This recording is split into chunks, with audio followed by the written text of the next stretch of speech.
Hi guys, ನಮಸ್ಕಾರ.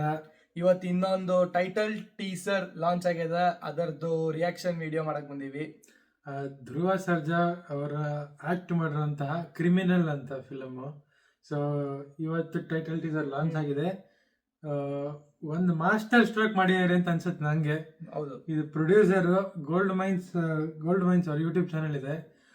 Gold mains ಅವರು one of the ನನ್ನ ಪ್ರಕಾರ ಡಬ್ಡ್ ಫಿಲಮ್ಸ್ ಎಲ್ಲ ಅಲ್ಲಿ ರಿಲೀಸ್ ಮಾಡ್ತಾರೆ. ತಮಿಳ್, ತೆಲುಗು, ಕನ್ನಡ ಫಿಲಮ್ಸ್ ಎಲ್ಲ ಈ ಹಿಂದಿ ಡಬ್ಡ್ ವರ್ಷನ್ ರಿಲೀಸ್ ಮಾಡ್ತಾರೆ. ಹ್ಯೂಜ್ ರೀಚ್ ಇದೆ ಅವ್ರದ್ದು, ಹ್ಯೂಜ್ ರೀಚ್ ಇದೆ. ಅದೇ just checking, KGF dubbed version almost 84 crore views ಇದೆ. ಸೊ 846 million ವ್ಯೂಸ್ ಇದೆ. ಅದು ಇನ್ಸೇನ್ ರೀಚ್ ಅದು. ಸೊ ಫಾರ್ ರೀಚ್ಗೋಸ್ಕರ ಒಂದು massive platform Dhruva Sarja and ಅವ್ರ ಫ್ಯಾನ್ಸ್ಗೆಲ್ಲ ಹ್ಯೂಜ್ ಆಪರ್ಚುನಿಟಿ ಒಂದು. ಆಮೇಲೆ ಇನ್ನೊಂದು music director is Chandan Shetty, Amol favourite Chandan Shetty. ಆಮೇಲೆ Rachita Ram and set in north Karnataka.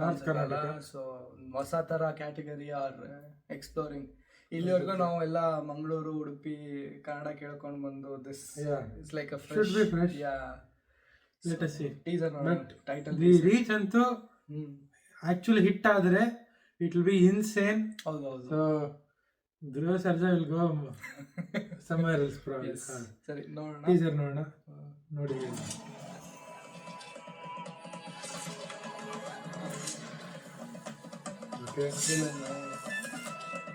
Okay. Love story. ಲೇ ಶಿವ, ನಾನ್ ನಿನ್ ಲವ್ ಮಾಡಿದ್ದು ಖರೇನಾ? ಆದ್ರೆ ಇನ್ನು ಮ್ಯಾಲ ನನ್ ಸುದ್ದಿಗ್ ಬರ್ಬೇಡ. ನಮ್ಮ ಅಪ್ಪ ಅವ್ವ ನೋಡಿದ ಹುಡುಗನ್ನ ನಾನು ಮದ್ವೆ ಆಗೋದು. ನಿನ್ ಕೈಯಾಗ ಏನಾರ ಮಾಡಕ್ಕಾದ್ರೆ ಮಾಡ್ತೀಯ ಹೋಗ್.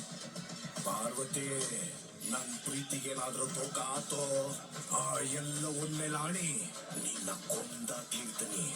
ಅಯ್ಯ ನಿನ್ನವನ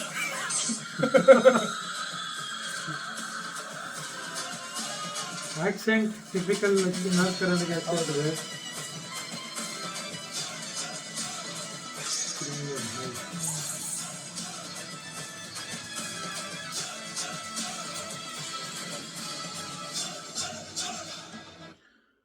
based on true love story ಅಂತಾನಿದೆ. So that is interesting. ಅದೇ ಏನಂತಾರೆ, ಎಲ್ಲ ನೋಡಿದೆ, ಹಾವೇರಿ ಕಡೆ ಬೇಸ್ಡ್ ಲವ್ ಸ್ಟೋರಿ ಅನ್ಸುತ್ತೆ. ಟ್ರೂ ಲವ್ ಇನ್ಸಿಡೆಂಟ್ ಮೇಲೆ ಎಲ್ಲ 5 ಲ್ಯಾಂಗ್ವೇಜ್ ಅಲ್ಲೂ ಬರ್ತಾ ಇದೆ. So it is they are looking at pan India, they are looking at a big release only. ಹೌದು. ಬಟ್ ಇದು ಒಂದ್ ವೇಳೆ ಈ ಪ್ರೊಡ್ಯೂಸರ್ ಗೋಲ್ಡ್ ಮೈನ್ಸ್ ಆಗಿರೋದ್ರಿಂದ ಒಂದ್ ವೇಳೆ ಫಿಲಮ್ ರಿಲೀಸ್ ಆಗಿ ಥಿಯೇಟರ್ ಓಡಿ ಗೋಲ್ಡ್ ಮೈನ್ಸ್ ಎಲ್ಲ ರಿಲೀಸ್ ಮಾಡಿದ್ರೆ the reach for Dhruva Sarja will be insane. ಸಕ್ಕತ್ತಾಗಿರುತ್ತೆ, ಇನ್ಸೇನ್ ರೀಚ್ ಇರುತ್ತೆ ಅದು ಖಂಡಿತ. ಹೌದು.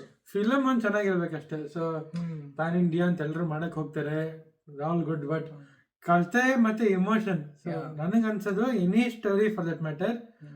ಎಷ್ಟೋ ಜನ ಹೇಳ್ತಾರೆ ಫಿಲಮ್ ಅಂದ್ರೆ ಏನೋ ಎಂಟರ್ಟೈನ್ಮೆಂಟ್ ಅಂತ. ಬಟ್ ನನ್ನ ಪ್ರಕಾರ ಎಂಟರ್ಟೈನ್ಮೆಂಟ್ ಜೊತೆಗೆ ಇಮೋಷನಲ್ ಕನೆಕ್ಟ್. ಸೊ ನೀವು ಆ ಕ್ಯಾರೆಕ್ಟರ್ ಜೊತೆ ಕನೆಕ್ಟ್ ಆಗ್ಬಿಟ್ರೆ that is a big win. ಅದೇ.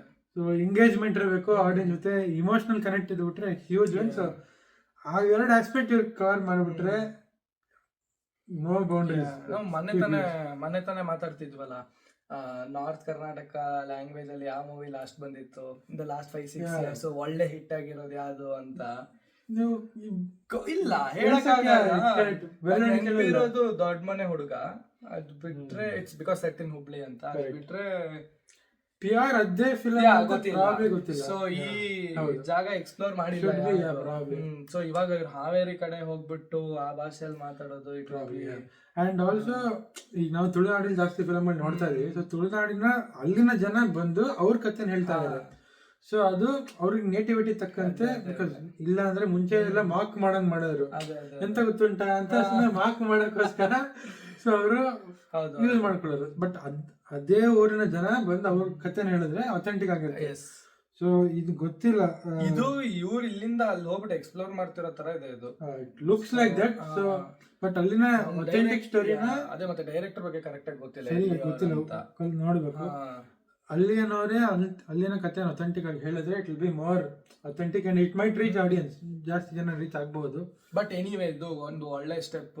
ನಮ್ ನಾರ್ತ್ ಕರ್ನಾಟಕಕ್ಕೆ ಹೋಗಿ ನಮ್ಮೂರ್ ಕಡೆ ಹೋಗಿ ಸ್ವಲ್ಪ ಎಲ್ಲ ನೋಡ್ಕೊಂಡು ಮಾಡೋದು. ಧಾರವಾಡ ಪೇಡ ಎಲ್ಲ ತಂದಿಟ್ಟು ಕೊಟ್ಟು ಜೋಳದ ರೊಟ್ಟಿ ತಿಂದು ನೋಡಕ್ಕಂದ್ರೆ ತುಂಬಾ ರಗಡ್ ಆಗಿದೆ, ಡೈಲಾಗ್ಸ್ ರಗಡ್. ಸೊ ಟಿಪಿಕಲ್ ಧ್ರುವ ಸರ್ಜನ್ ಸ್ಟೈಲ್ ತಾನೆ ಅಲ್ಲ, ಮಚ್ಚಿ ಇಟ್ಕೊಂಡು ಹೋಗೋದು. ಸೊ ಪ್ರಾಬ್ಲಿ ಅಫ್ಕೋರ್ಸ್ ಜಾಸ್ತಿ dialogue delivery, rough dialogue delivery ಅವೆಲ್ಲ ಇರುತ್ತೆ.